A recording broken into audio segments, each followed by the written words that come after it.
올해 표가 말씀과 기도, 성령으로 충만한 선교적 교회 공동체입니다. 그래서 이제 매 주일마다 표와 관련된 말씀을 선포하고 있습니다. 첫 주는 말씀에 대해서, 지난주에는 기도에 대해서, 오늘은 성령에 대해서 함께 말씀을 나누겠습니다. 제가 가끔 성도들한테 듣는 질문 가운데 하나가 이런 거죠. 목사님, 저도 성령 충만을 받고 싶은데 저는 아직 방언도 할 줄 모르고 어떤 가슴이 뜨거워지는 체험도 한 적도 없고 그렇다고 뒤로 벌렁 쓰러져 본 적도 없는데 과연 나도 성령 충만을 받을 수 있을까요? 그런 류의 질문과 얘기를 가끔 듣곤 합니다. 아마 이런 생각은, 이런 질문은 비단 그분만의 생각이 아니라 많은 오늘날 사람 그리스도인들이 한 번쯤 생각하는 그런 질문이기도 하고 또 그것 때문에 혼란을 겪는 경우도 있다고 생각합니다. 그래서 오늘은 성령 충만이 뭔지, 성령 충만을 어떻게 받게 되는지, 또 그 유익이 뭔지를 함께 나누도록 하겠습니다. 그래서 정말 간절히 바라기는 여러분께서 오늘 예배를 끝나 이제 돌아갈 쯤 됐을 때, 그래 나도 성령 충만을 받고 싶어, 나도 성령의 다스림을 받으면서 한번 살아보고 싶어, 그런 생각이 드는 상태에서 교회를 떠나기를 기대해 보겠습니다. 자, 먼저 그럼 왜 성령 충만이 필요할까?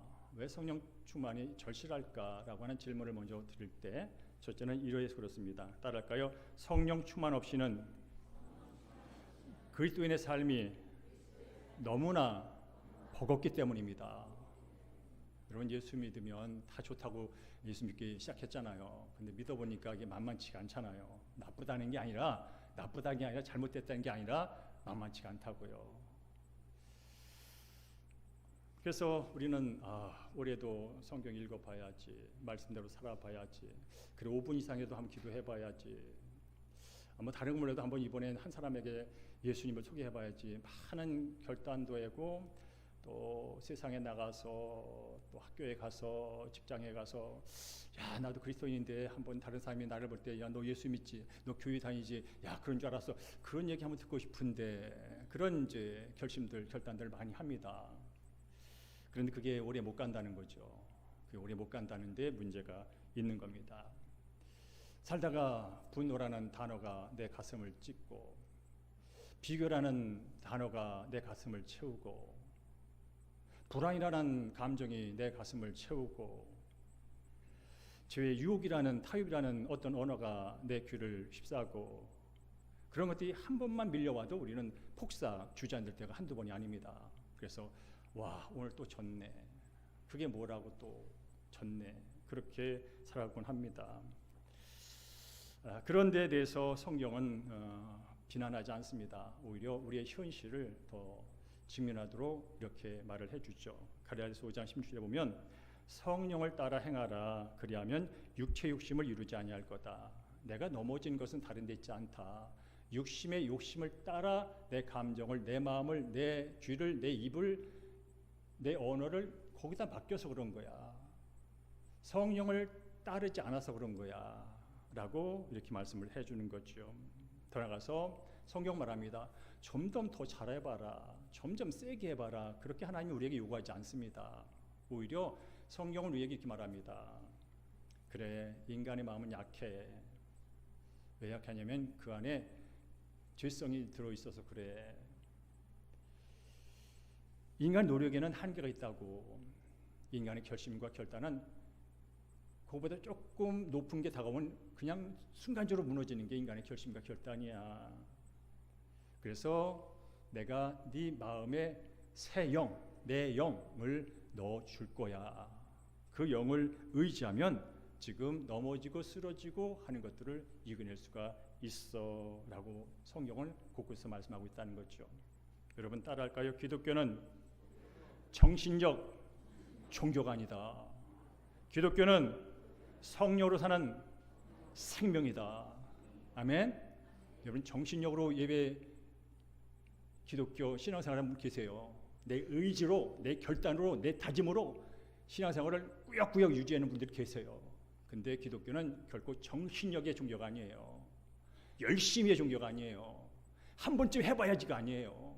바로 성령에 묶여, 성령에 매여, 성령에 따라 자연스럽게 흘러가는 거예요. 이게 바로 우리가 믿는 기독교라는 거죠. 여러분 예를 들어 그렇죠. 저도 이제 가끔 그런 분을 만납니다. 목사님, 사실 제가 20년 동안 담배를 폈어요. 제가 사실은요 10여 년 동안 그 우울한 감정에, 두려운 감정에 매여 살았어요. 수없이 노력했어요. 끊으려고. 껌도 먹어보고 은단도 먹어보고 별짓 다 해봤어요. 근데 안 되더라고요. 근데 어느 날 제 안에 알 수 없는 성령의 감동이 밀려왔어요. 그게 성령 충만이었지 모르지만 내 안에 어떤 말 못할 어떤 힘이 들어왔어요. 알고 봤더니 이게 성령의 충만이라고 하더군요. 그때 이후로 이상해요. 담배가 생각이 안 나는 거예요. 이상해요. 이게 진짠가 하기 위해서 내가 정말 시험 삼아 담배를 물어보려고 했는데 근데 역겨워요. 와, 이런 일이 일어났어요. 라는 그런 간증을 여러분도 한두 번 들어본 적이 있을 겁니다. 이게 바로 내 안에서 역사하시는 그분의 능력이라는 거죠. 여러분 지금도 많은 사람이 얼마나 노력하는지 아세요? 얼마나 좋은 것을 통해서 그걸 해결하려고 애쓰는지 아세요? 근데 쉽지가 않다는 거죠. 그래서 바로 우리가 그분의 능력을 필요하다면 그래서 성령 충만을 받아야 된다는 거죠. 그리고 두 번째 따를까요? 성령으로 채워지지 않으면 다른 것으로 채워지기 때문이다. 오늘 본문 가운데 술 취하지 말라 오직 성령으로 충만함을 받으라 라고 말합니다. 술 취하지 말라는 단지 술만 얘기하는 게 아니에요. 취한다는 건 지배를 받는다는 뜻입니다. 그렇죠? 지배를 받는다는 뜻이에요. 술 취한다는 건 취하려면 뭐예요? 계속 먹어야 되잖아요. 뭐 한두 잔 갖고는 별거 아니죠. 그러니까 술이 약한 사람은 한 잔 먹어도 취하긴 하지만 그러나 술이 취한다는 것은 술을 계속 마셨다는 뜻인 거예요. 계속 마셔서 결국은 술이 나를 지배해서 술이 술 먹게 만든 데까지 갔다는 뜻이에요. 그럼 어떤 일이 벌어진지 아세요, 여러분? 푸실러지는 거예요. 할 말 못할 말 분간이 안 되는 거예요. 이게 거리인지 집 안방인지 분간이 안 되는 거예요. 이게 화장실인지 분간이 안 되는 거예요. 근데 어쨌든 사람은 무언가 채워져야 산다는 거예요. 무언가 채워져야 산다는. 그래서 뭐야? 그 공허함 때문에 계속 뭔가 찾아 나서는 거예요. 이걸 먹으면 채워질까? 이걸 가지면 채워질까? 저 인정을 받으면 채워질까? 저 권력을 가지면 채워질까? 이걸 보면 채워질까? 계속 그 체험 때문에 사람들은 열심히 삽니다. 그런데 중요한 것은 하나님의 빈자리는 하나님 외에는 채울 수가 없다는 거예요. 사람의 근본적인 공허감은 근본적인 이 빈약감은 뭐라고요? 하나님이 없는 자리예요. 그런데 이 하나님이 없는 자리를 하나님으로 채우지 않고 하나님 대신 딴 거로 채우려니까 안 채워지는 거죠. 여러분 하나님을 무엇으로 대신하겠어요? 하나님의 빈자리를 무엇으로 대신하겠어요? 돈으로 대신할까요? 권력으로 대신할까요? 안 돼요, 여러분. 하나님은 하나님으로만 채워줘야 돼. 그러니까 하나님 빈자리는 반드시 뭔가는 채워줍니다. 어떤 사람은 뭐라고요? 불안이 채워져요. 두려움. 하나님 없는 자리는 불안한 자리거든요. 하나님 없는 자리는 두려운 자리입니다, 여러분. 왜 사람이 두려워합니까? 하나님이 없어서 그래요. 그 내 상황보다 크신 분이 없어서 그래요. 그리고 어떤 사람은 뭐요? 그러다 보니까 또 어떤 무기력이 채워져 있어요. 무기력. 다 귀찮아. 사는 게 귀찮아. 그런 분도 이해를 있어요, 여러분. 야, 좀 해봐. 해봐. 근데 뭐 그 사람 마음속엔 무기력으로 꽉 차 있어요. 어떤 사람은 쾌락으로 차 있어요. 순간의 기쁨, 순간의 기쁨. 그리고 그걸 탐닉하느라고 정신이 없어요. 빠져들다 보면 완전 인생 망하는 거죠. 왜 그게 계속 채워지니까. 그분이 중독이라고 그러는 거예요. 어떤 사람은 감정이 잘못된 감정으로 채워 있어요. 미움의 감정으로 가득 채워져 있어요. 분노의 감정으로 가득 채워져 있어요. 그래서 누가 한마디만 하면 그냥 벌컥벌컥 하는 거예요. 한마디만. 논쟁을 그냥 일상으로 사는 거예요, 여러분. 왜? 그게 그 사람의 감정과 삶을 지배하니까. 왜 그렇다고요? 하나님 없는 자리에 그게 모든 책이 있어요. 그냥 단순히 생각해 보자고요. 내 마음속에 불안이 가득하고 무기력이 가득하고 인종욕구가 가득하고 비교가 가득하고 분노가 가득하고 쾌락이 가득하고 탐욕이 가득하고 열등감이 가득하고 교만이 가득하고 과거의 상처가 가득하다면 그 인생이 어떻겠어요, 여러분? 끔찍하잖아요, 여러분. 반대로 성령으로 채워지면, 하나님으로 채워지면 어떨까? 우리 한번 갈라디아서 5장 22절 말씀을 한번 읽어볼게요. 시작. 오직 성령의 열매는 사랑과 희락과 화평과 오래 참음과 자비와 양성과 충성과 온유와 절제니라고 말합니다. 성령님이 내 안에 가득 차서 나를 다스리면 뭐라고요? 사랑이 나온다는 거예요. 사랑에 힘이 생긴다는 거예요. 왜? 성령은 사랑의 영이거든요. 성령이 내 안에 가득 차 있으면 희락 기쁨이 넘친다는 거예요. 왜? 성령은 기쁨의 영이거든요. 환경과 조건을 초월한 기쁨 그 자체거든요. 성령이 내 안에 가득 차 있으면 화평, 평안하다는 거예요. 예수님은 평강의 왕이고 성령은 평강의 화평의 영이거든요. 뭐가 두려움의 조건이 없어 평안한 게 아니에요. 내 앞에 나를 잡아 죽이려는 화염불이 활활 타올라도, 나를 죽이겠다는 화염틀, 참수행 틀이 내 앞에 있어도, 나를 죽이겠다고 칼을 휘둘면서 다가오는 어떤 사람이 있을지라도 평안한 거예요. 내 생명은 하나님께 속했거든요. 오늘 죽으나 내일 죽으나 나는 하나님의 자녀로 영원히 살 생명을 가진 자거든요.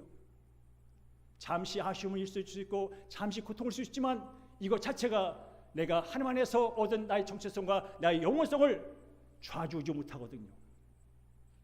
무엇보다 하나님의 영이 나의 마음과 내 생각과 내 모든 걸 주장하고 있거든요. 그래서 참을 수가 있는 거예요. 성령은 오래 참음의 영이에요. 기다릴 줄 알아요.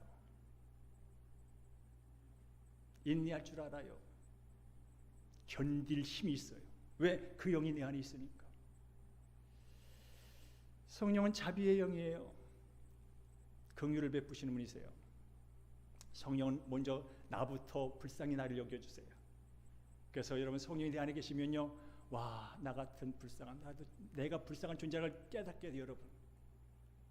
그런데 내가 불쌍한 존재지만 그러나 나를 긍휼히 여기고 나를 사랑하는 분이 계시구나. 그리하여 그 사랑하고 다른 사람을 긍휼하게 보는 힘이 생겨요. 또한 양선, 착한 일을 하게 되는 건 당연한 일이죠. 거룩한 영이신 그분이 내 삶을 다스리시니 내 삶이 거룩하고 내 삶이 남이 볼 때 착해 보이는 거 당연한 일이지요. 부드러운 영, 온유의 영, 성령이 내 안에 가득 차 있으니 말이 부드러워요. 태도가 부드러워요. 다른 사람을 대하는 게 부드러워요. 쉽지 않은 일이거든요, 여러분. 저도 쉽지 않아요. 성령부터 조금만 벗어나면 쉽지가 않아요. 그러나 성령이 내 감정과 내 생각을 꽉 붙들고 계시면 나도 모르게 부드럽게 대하고 싶은 생각이 들어요. 적에서 강하게 나와도 한번 꿈박 내가 먼저 죽고 싶은 생각이 들어요. 내가 먼저 밑바닥에 내려가고 싶은 생각이 들어요.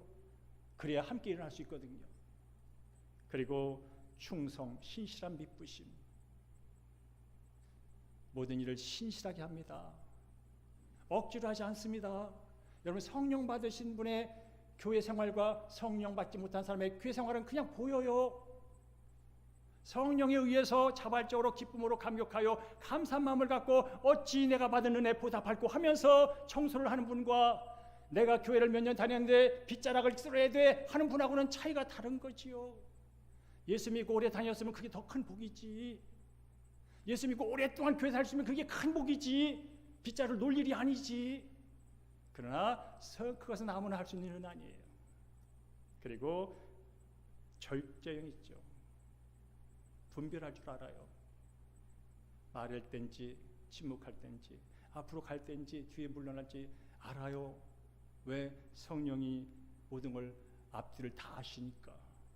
근데 우리는 앞뒤 모르잖아요. 사실은 5분 후도 모르고요. 100m, 1000m 앞에 지금 어떤 일이 벌어진지 우리 모르고 있어요. 지금 이곳에 앉아 계신 우리는. 성령님은 앞에 있는 시간 아시고 시간 속에 들어있는 어떤 것도 아신다면 절제가 가능하지요. 우리는 몰라서 두렵잖아요. 몰라서 조급하잖아요. 몰라서 사고치잖아요. 그래서 성령으로 채워지면, 그러니까 성령 충만은 어떤 특별한 사람이 되기 위해서 스펙을 쌓는 게 아니에요. 약하고 무너지는 삶을 다시 하나님의 말씀으로, 하나님의 사랑으로, 하나님의 능력으로 세우는 하나님의 주신 선물이라는 거예요. 그리고 여러분, 왜 성령 충만이 필요하냐면 우리는 구원으로 부름받았고 거룩한 삶을 받은 동시에 또 보냄받은 사람들 있잖아요. 내가 받은 이 은혜, 내가 만난 이 예수, 누군가 자랑하라고 먼저 부름받는 사람 아니에요. 근데 이게 자랑이 쉽지 않다는 거예요. 어제 먹은 그 샤브샤브는 바로 맛있으면 카톡에다 사진까지 찍어가지고 맛있다고 어떡하고 그렇다고 막 하고 만나면 막 묻지도 않았는데 맛있다고 막 하는데 나를 살려주신 그분에 대해서는 자랑 한마디 쉽지 않다는 거예요.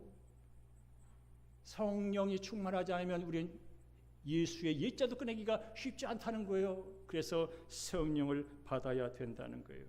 그래서 여러분 잘 아시는 사도행전 1장 8절 말합니다. 성령이 너희에게 임하시면 너희가 권능을 받고 증인이 되리라. 우리는 증인으로 다 부름받았지만 증인의 삶을 사는 데는 한계를 갖고 있다는 거예요.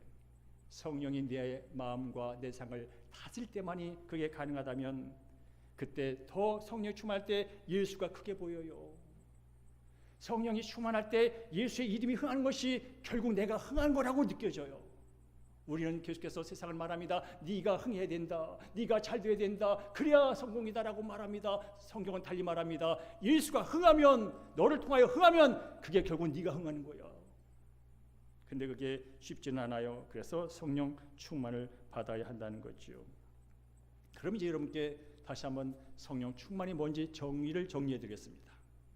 보통 같으면 성령 충만이 뭔지를 제가 먼저 말씀드리고 했는데 오늘은 제가 바꿔봤어요. 여러분 성령 충만을 그동안 어떻게 배우셨습니까? 지금 성령 충만의 정의를 여러분이 많이 갖고 있는 정의는 무엇입니까? 제가 간단하게 설명해 드리겠습니다. 넘겨줄까요? 일단 성령 받음과 성령 충만 두 가지부터 분리하겠습니다. 성령을 받는다고 말을 합니다. 성령을 받으라고 그랬잖아요. 예수님께서도. 성령 언제 받느냐면요, 예수를 믿을 때, 내 죄를 회개하고 하나님께 돌아설 때, 회개는 돌아서는 거예요. 내 마음대로 세상의 관점대로 가다가 하나님 쪽으로 돌아서는 게 회개예요. 그리고 나서 예수님을 내가 주로 믿겠습니다 고백하는 거죠. 그렇죠? 고백한다고, 우리 입술을 시인한다고. 그럴 때 성령이 들어오세요. 그리고 우리는 내주라고 그래요. 내 안에 와서 거한다는 뜻이에요. 그러니까 성령 받으면 내가 지금까지 살았던 게 하나님 없이 산 게 죄였네요. 이제부터는 내가 내 마음대로 살지 않고 하나님 뜻대로 살겠어요. 예수 믿고 예수를 주로 구세주로 믿고 내가 살겠어요 라고 하는 순간 성령이 나를 거듭나게 하세요. 어떻게? 하나님의 백성으로 거듭나게 하세요. 다시 태어나게 하세요. 그러면서 태어나게 할 뿐이나 내 안에서 나와 함께 사세요. 이걸 내주라고 그래요. 그래서 말하잖아요.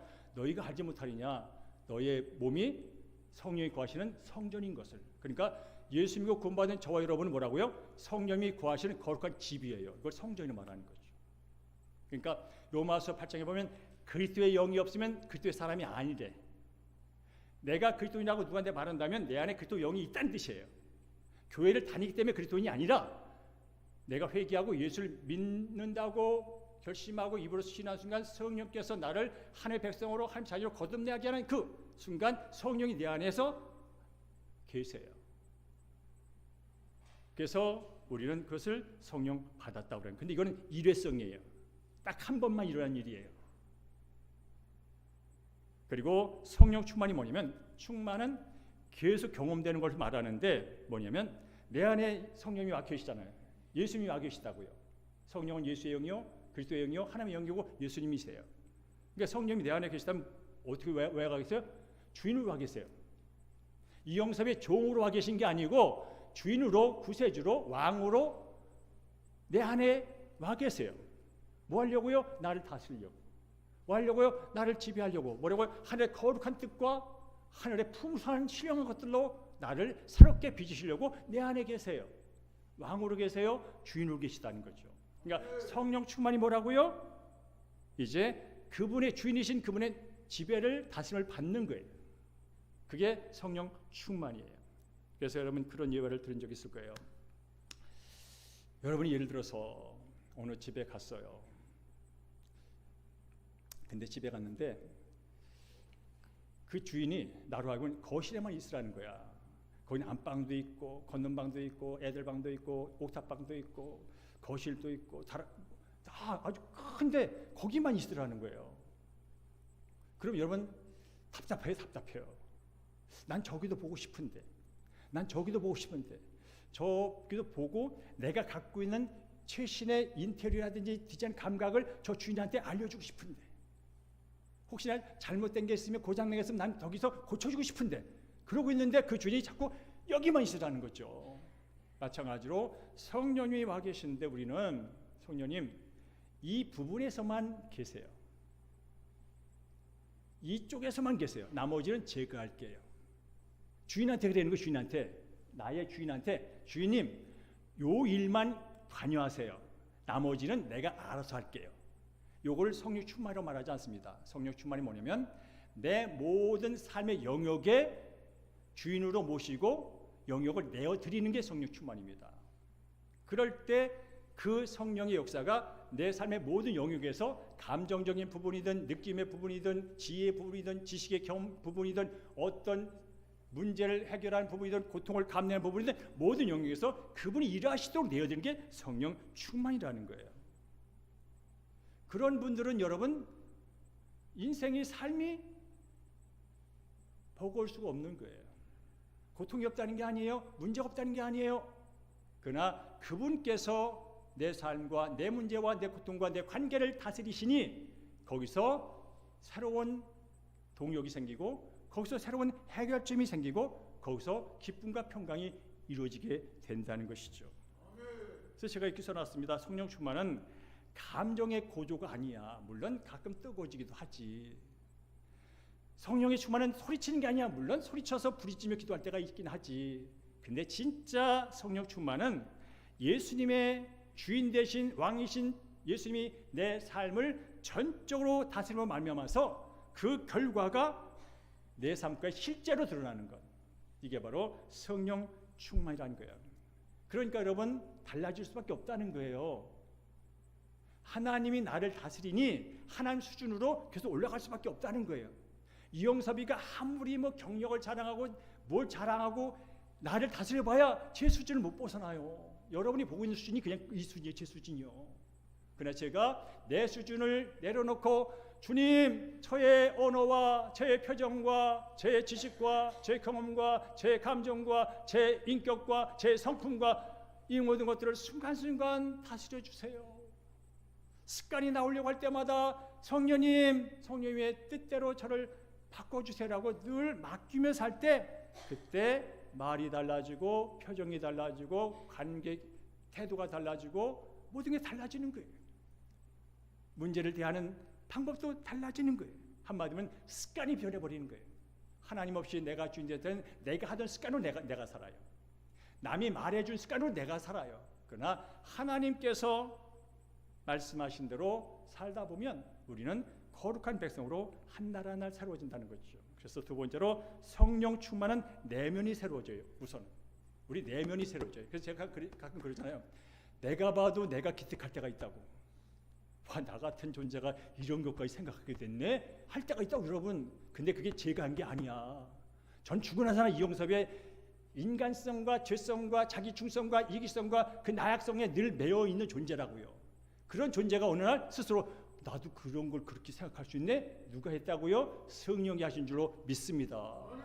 그럴 때 나도 기쁘고 그걸 바라보는 부모가 기쁘고 형제가 기쁘고 친구가 기쁜 거예요, 여러분. 그래서 우리는 이것을 성결한 삶이라고 말하는데 성령 충만은 뭐합니까? 죄를 포기하세요. 죄를 피하게 하세요. 죄를 대적하게 하세요. 죄를 이기게 하세요. 그리하여 거룩한 삶, 성결한 삶이 이루어지는 거예요. 그러나 성령 없이 아유 나의 교양으로 내 윤리 도덕으로 와우 나보다 니보다 나은 어떤 성격으로 말도 안 돼요, 여러분. 거기 메인 사람이 인생이 괴로워요. 남 비판하느냐고 판단하려고 그 사람이 피곤해 인생이.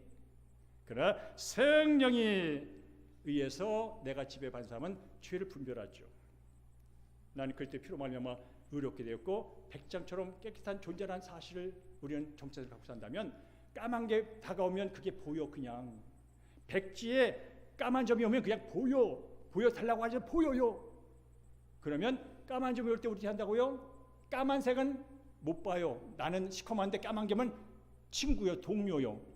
대적할 존재가 아니요. 같이 타협하고 먹고 살 존재지. 근데 우리는 뭐라고? 예수 그리스도 말미암아 백지처럼 흰눈처럼 살아와진 존재라는 것이죠. 그때 까만 게 다가오면 그냥 알아버려요. 알아버리면 우리는 판단을 하게 됐죠. 저 까만 걸 취해서 당장 쾌락과 당장 기쁨과 당장 유익을 가질 것인지, 아니면 이제 나는 너와 상관없는 새로운 정체성을 가진 존재라고 하면서 자기 정체를 붙들고 성령을 의지할 것인지. 성령님, 저놈이 옛날 내와 짝하던 그놈이 또 찾아오네요. 어떻게 할까요? 근데 내 감정에서는 두 가지가 왔다 갔다 하네요. 성령님, 내 생각을 다스려 주옵소서. 피할 길을 열어 주시옵소서. 대적할 힘을 주시옵소서 라고 할 때 이게 되는 거예요. 그래서 우리는 거룩한 삶을 한날 한날, 성결한 삶을 한날 한날 이어갈 수 있게 되는 것이죠. 뿐만 아니라 여러분, 성령 충만은 비단 한 개인의 문제가 아닙니다. 바로 성령으로 거듭나고 성령으로 세워진 교회 안에서 변화를 일으킵니다. 성령 충만한 사람들이 예배를 드린다고 생각해 보세요. 성령 충만한 사람들이 봉사를 한다고 생각해 보세요. 성령 충만한 사람들이 서로를 생각한다고 생각해 보세요. 우리 한번 오늘 읽었던 본문 가운데 19절 20절을 제가 이렇게 요약해 봤어요. 한번 넘겨볼까요? 자, 읽어볼까요? 시작. 주께 노래하며 찬양하며 예배가 살아남, 항상 아버지 하나님께 감사하며 감사가 늘어남, 그리스도를 경외함으로 피차 복종하라. 관계가 부드러워짐이라고 제가 정리했어요. 이게 오늘 본문 뒤에 얘기예요. 여러분, 성령이 계시면요, 성령님은 예수님을 영화롭게 하는 일을 아주 기뻐하시는 분이세요. 예수님을 자랑하고 예수를 높이는 일을 성령님이 아주 기뻐하세요. 그러니까 내 안에 성령이 충만하면요, 어디가 살아나요? 예배가 살아나요. 찬양이 살아나요. 언제나 사나 주님 생각, 주님 찬양이 입에서 그냥 나와요. 성령이 하신 일이 내 안에서 이루어지고 있으니까. 그래서 예배가 살아나요. 우린 대형교회가 올 한해 그 무엇보다 예배가 살아나고 있는 줄로 믿습니다. 예배가 살아나면 다 살아나는 거예요. 하나님이 내 안에서 나와 함께 하시고 하나님의 기뻐하신 걸 내가 하니 그 기쁨이 내게 와서 그 기쁨이 나도 기쁘게 하고 그 기쁨이 이웃에게 흘러가요. 그리하여 예배가 살면 나도 살고 내 주변의 삶이 사는 거예요. 왜 나도 죽고 예배가 주변이 이렇게 빡빡하고 힘들고 어려울까요?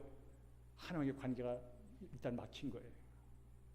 두 번째는 뭐라고요? 항상 아버지 하나님께 감사하는데. 근데 오늘 본문에 보면 예수 그리스도 안에서라는 표현이 또 앞에 있어요. 감사는 그냥 되는 건 아니에요. 예수 그리스도가 나의 주인이고 예수 그리스도가 나를 위해 무엇을 했는지가 말씀으로 믿어질 때 그때 감사가 막 올라와요. 그리고 항상 감사한 일은 뭐라고요? 성령이 내 안에서 알려주세요. 얘야, 그래도 너는 구원받은 자야. 얘야, 그래도 너는 하나님의 자녀야. 얘야, 걱정하지 마. 하나님이 함께 한다니까. 라는 말씀이 계속 나를 사로잡아요. 그러니까 뭡니까? 감사가 있는 거죠. 그리고 뭐라고요? 우리는 공동체 혼자 사는 게 아니잖아요. 그리스도를 경외함으로 피차 복종한다.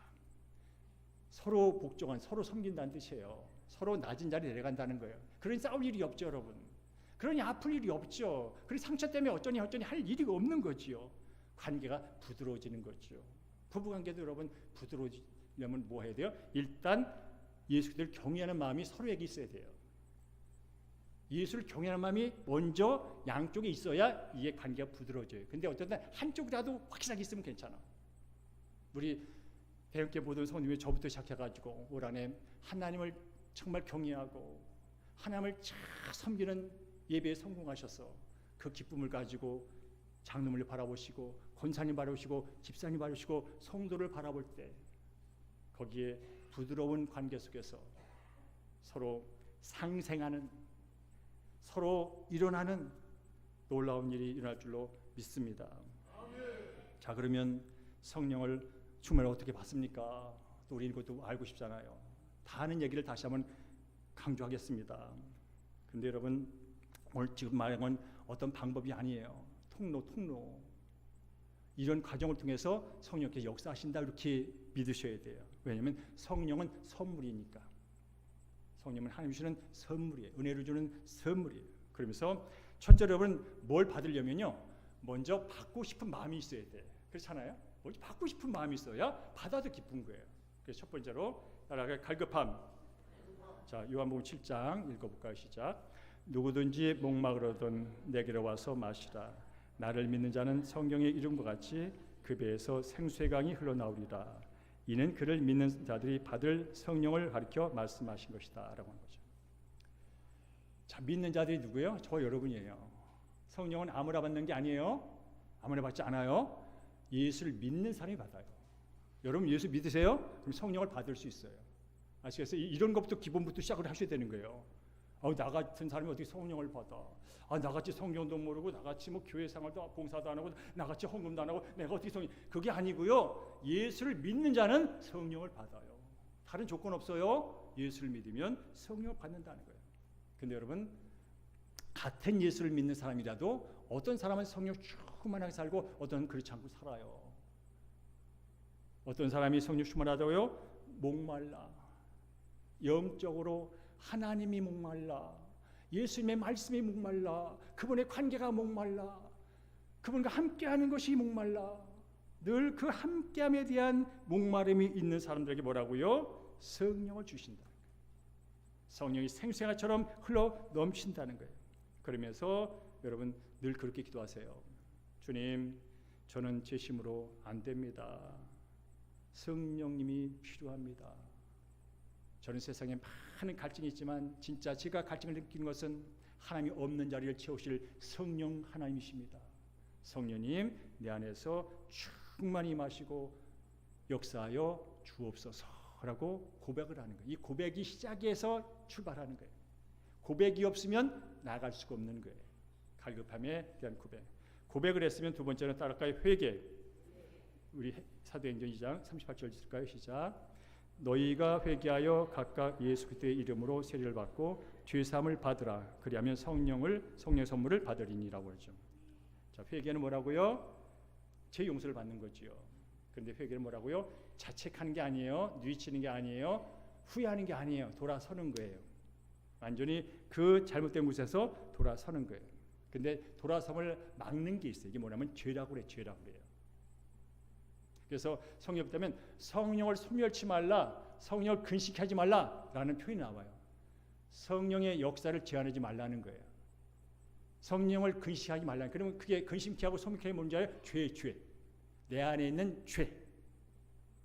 그 죄를 회개하라는 거예요. 왜냐하면 죄는 성령이 내 안에서 역사하는 것을 막는, 가로막는 장애물이기 때문에 그래요. 그래서 여러분 성령 충만하게 하십니까? 그러면 내 안에 있는 성령을 근식케 하는 그 요소들을 한번 돌아보셔야 돼요. 그리고 주님의 이름으로 회개하셔야 돼요. 자, 그러면 일단 죄가 회개됐고 죄 용서를 받았다 쳐요. 그 다음에 이어지는 길이 뭐냐면 따를까요? 비움.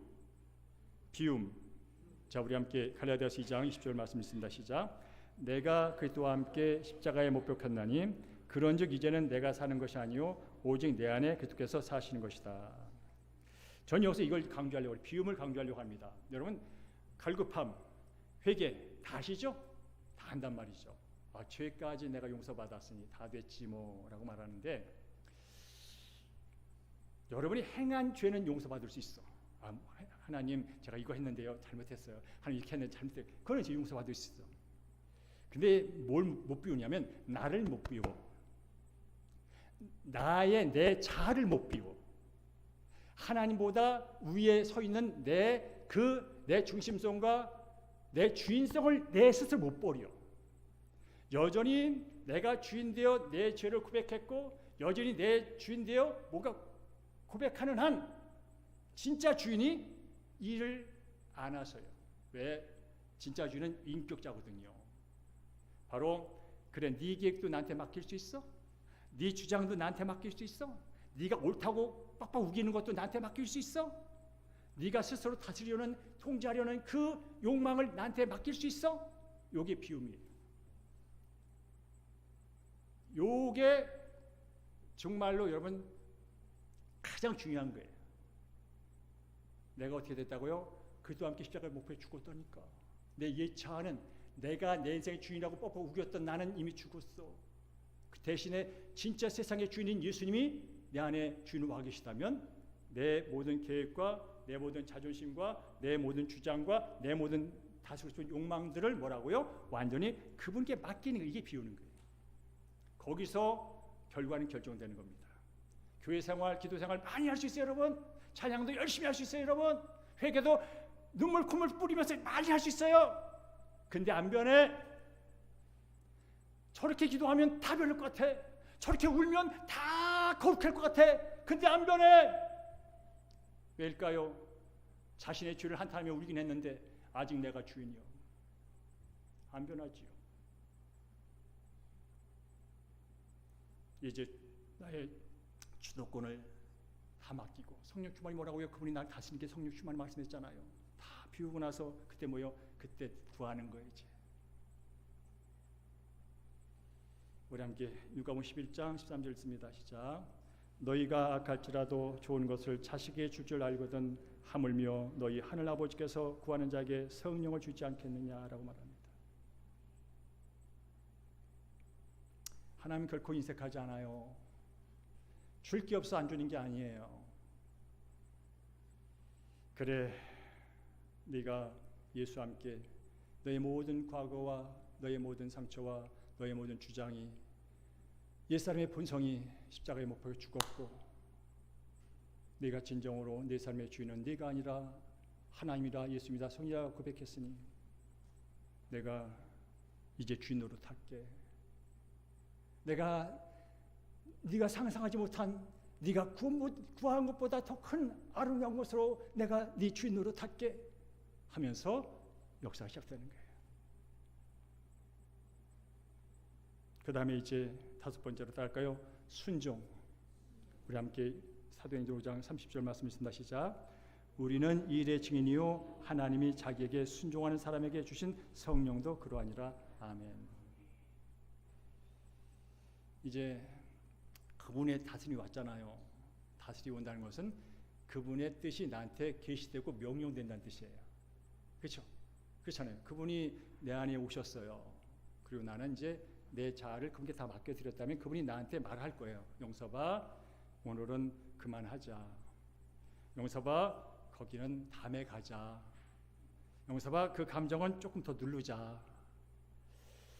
용서봐, 그 불안, 두려움 일단 맡겨보자. 그렇게 그분이 나한테 말을 하세요. 주인이니까 나 잘 되라고. 그럼 뭐라고요? 그거 믿고 한 발 뛰셔야 되는 거예요. 그럴 때 표적이 나타나고, 그럴 때 기적이 나타나고, 근데 역사가 나타나는 거예요. 근데 우리는 주인인 것까지 인정하겠는데 그 주인이 내가 생각하는 것과 다른 방향을 가라는 거야. 그 주인이 내가 원하는 것보다 이상한 쪽으로 자꾸 나를 이끄시는 거야. 그래서 우리는 거기에 이제 또 막힙니다. 근데 생각해 보세요, 여러분. 하나님의 뜻과 하나님의 생각이 옳을까요? 내 생각과 내 뜻이 옳을까요? 아니, 옳고 그름을 넘어서 하나님의 뜻과 생각이 크실까요? 내 생각과 내 뜻이 클까요? 우리는 하나님의 뜻이 내 생각과 똑같다고 여길 때 그게 하나님의 뜻이 여깁니다. 근데 그런 부분이 없습니다, 여러분. 초월의 하나님의 뜻과 어찌 인간 이영섭의 뜻이 같을 수 있겠습니까? 달라야 정상입니다. 하나님의 뜻이 내 뜻과 똑같으면 결과는 내 뜻 수준입니다. 그러면서 바로 오늘 말씀한 갈급함, 회개, 비움, 구함, 순종 다섯 개를 늘 염두에 두세요. 그 중심에 누가 있다고요? 예수님이 계시고 성령이 계시다는 사실을 잊지 마세요. 자, 이제 마지막으로 성령이 실제로 우리를 다스릴 때 어떤 유익이 있는지, 여러분 오늘 시간 없어서 성령만 해도 엄청난 시간을 할애해야 되는 거지만 어쨌든 성령 열매, 성령 은사라는 얘기는 오늘 하지 않겠습니다. 그것만 해도 엄청난 얘기니까 어쨌든 그냥 우리가 편하게 성령이 내 안에 나를 다스리면 어떤 일이 벌어지는지를 네 가지 측면에 제가 볼 텐데, 첫째로 따를까요? 불안이 줄고 평안이 늘어납니다. 여러분 제가 좋아하는 말 가운데 거예요. 로마서 8장 6절을 전 참 좋아합니다. 뭐 다른 성경 좋아하지만 로마서 8장 6절에 그 말이 있어요. 육신의 생각은 사망이요 영의 생각은 생명과 평안이다라는 말씀이 있어요. 육신의 생각 하나님 떠난 생각이에요. 하나님과 상관없는 생각이에요. 내가 좋다고 여기고 내가 그렇다고 여기고 내가 대단한 생각을 했다고 해도 하나님과 없는 생각이에요. 그건 결국 뭐라고요? 필경 좋아 보여도 결국 뭐요? 사망이라는 거지. 그런데 뭐라고요? 영의 생각은, 성령의 생각은, 하나님의 생각은 평안과 생명이라는 거예요. 생명을 살리는 거예요. 우리의 생각은 살리는 생각보다 죽이는 생각이 많습니다. 지금 여러분께서 하루 종일 듣는 매스컴을 통해서 나오는 모든 소식은요, 살리는 것보다 죽이려는 소식입니다. 계속 죽이지 못해서 안달난 소식들이 지금 유튜브와 매스컴과 뉴스마다 처발려 나오고 있습니다. 그러나 성령의 생각은 뭐라고 해요? 생명이라는 걸 살리는 거예요. 죽은 것도 살리고 없는 것도 있게 하는 능력이 성령이라는 거죠. 그리고 그러니 뭐라고? 평안이지. 여러분 생각 잘하라고 그러잖아요. 생각 잘하라고. 근데 여러분 인간의 생각은요, 인간 마음이 본래 부패되잖아요. 부패인 게 아무리 열심히 해봐야 부패 수준을 많이 못 벗어나요. 그런데 거룩하신 성령께서 주시는 그분의 초월의 생각이 내 생각을 다스리고 지배한다면 차원이 달라지겠죠. 그래서 평안과 성결한 삶은 환경에서 오는 게 아니에요, 여러분. 들리는 세상에 들리는 소식에 의해서 평안이 오는 게 아니에요. 바로 성령 하나님이 내 생각을 그분의 생각으로 붙잡을 때, 그때 평강이 오고 그때 살아나는 역사가 일어날 줄로 믿습니다. 그리고 여러분 성령 충만은 뭐라고요? 관계육이 있어요.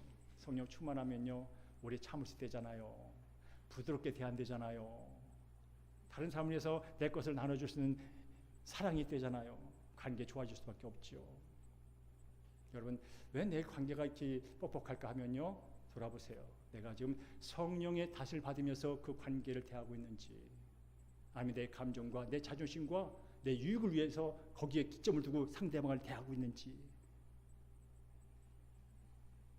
세 번째로 성령 충만하면 사명의 유익이 있습니다.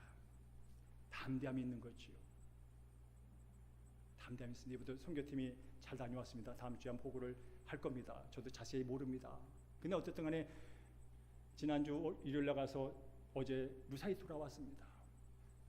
가끔 카톡과 사진을 볼 때마다 사역을 잘하고 있더라고. 우리 성도님들과 목자들과 교육자들이 10명을 위해서 기도하신 거예요. 악한 거 막아주시고 담대하게 주어진 기회, 주어진 시간 잘하고 오래 살고 기도했어요. 성령이 그 10명의 심령을 붙잡은 거예요. 낯선 곳에 가서, 처음 하는 곳에 가서 왜 두려움이 없겠고 왜 불안이 없겠어요? 왜 쫄림이 없겠어요? 그런데 불구하고 보니까 즐겁게 하더라고. 왜 그럴까요? 그 안에 성령의 사랑이 있는 거예요. 성령이 주시는 평안이 있는 거예요. 성령이 주시는 참음이 있는 거예요. 성령이 주시는 절제가 있는 거예요. 성령이 주시는 부러움이 있는 거예요. 그래야 낯선 사람들에게 편안한 표정으로 사랑을 전하고 올 수 있던 게 뭘까요? 성령이었어요. 그리고 네 번째로 성령 충만은 공동체 유익이 있어요. 성령이 하시는 일 중에 뭔지 아세요? 하나 되게 하는 영이세요. 성령은 하나 되게 하세요. 우리 지금도 얼굴이 다 다르잖아요. 근데 아세요? 생각도 다 다르겠어요. 근데 아세요? 언어의 톤도 다르다는 사실을. 근데 아세요? 어떤 사물을 보면 이걸 어떤 사람이 이쪽에서 쳐다보고 말하고 어떤 저쪽에 쳐다보고 그렇게 우리는 지금 살고 있다니까 여러분. 그래서 이제 어떻게 그걸 그렇게 말하니? 그렇게 여러분 느낌 많잖아요. 어떻게 그걸 그렇게 말해? 그렇게 말할 수 있어요 여러분. 근데 우리 이제 못하잖아. 그래서 화날 때가 있잖아. 근데 그게 우리의 그게.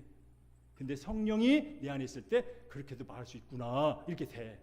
근데 성령이 없으면 어떻게 그렇게 말할 수 있어? 싸워. 그래서 바로 성령 충만하면 공동체가 하나 되는 리듬을 갖고 있어요. 그러면 잘 되죠 여러분. 다양성이 무시됐다는 게 아니에요. 어거지로 강제로 한다는 뜻이 아니에요. 다양성 속에서 하나됨의 기쁨을 누리면서 역사가 일어난다는 뜻이에요. 말씀드렸습니다. 여러분 술 취하지 말라 이는 방탕한 것이니 오직 성령으로 충만함을 받으라라고 하나님 말씀하십니다. 받으라 명령이에요 사실은. 동시에 초청입니다. 저는 이렇게 정리해봤어요. 얘야, 다른 것을 채워가지고 네 인생 망치지 마.